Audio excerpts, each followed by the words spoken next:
هو ليه الاهلي ما بيقدرش نجومه؟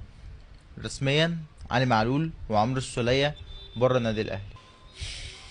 انا عايز اتكلم عن علي معلول. اول ما جه الاهلي كان واضح من البدايه جدا ان هو عاوز يعتزل في الصفاقسي، ومع الوقت ومع حب الجمهور ليه علي معلول طلع مع شوبير وقال ان هو ما عندوش اي مانع ان هو ينهي كاريره مع النادي الاهلي، لانه شاف بجد حب حقيقي، حب بجد من جماهير الاهلي لعلي معلول.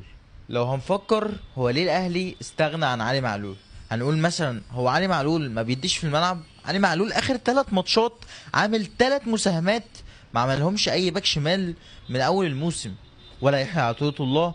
ممكن كريم الدبيس عمل مساهمات كويسة، ولكن كريم الدبيس كل ما بيقول الو بيتصاب، واغلب المدربين ما بيحبوش يعتمدوا على اللاعب الناشئ، بيحبوا يعتمدوا على اللاعب اللي عنده خبرة. تمام، فكخبرة احنا نتكلم على مين؟ على معلول. فبتدي في الملعب، لا علي معلول بيدي في الملعب، ولو اديت له كمان ماتشات هيمسك رتم الماتشات وهتشوف علي معلول بتاع زمان.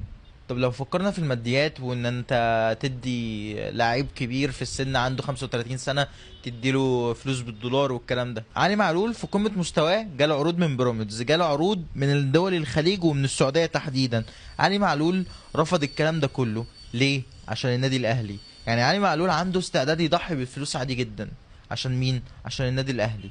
طب لو قلنا مثلا ان علي معلول هو اللي كان عايز يمشي، هل في لاعب هيبقى عايز يمشي هيقول ان هو اتبلغ بان نهاية مشواره مع الاهلي هيكون الموسم ده خلاص؟ الراجل ده ادى كتير للنادي الاهلي، وكان ممكن تكرمه بحركة بسيطة جدا. انت مفتوح لك كل الاجانب الى ما لا نهاية في كاس العالم للاندية. كان ممكن تأيده معاك كتكريم ليه في كاس العالم للاندية، وبعد ما كاس العالم للاندية يخلص ممكن تطلعه اعارة ل6 شهور في الخليج، وانت حبايبك كتير في الخليج يا ابو ناصر.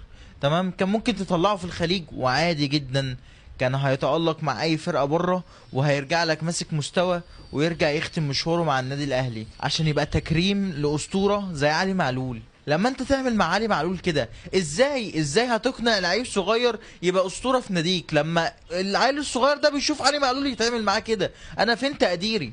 حسام غالي على فكرة قبل ما يعتزل بسنة كان موجود مع النصر السعودي، كان موجود مع النصر السعودي. ليه؟ عشان ساعتها كان عايز يأمن مستقبله بالموسم اللي راحه مع النصر السعودي.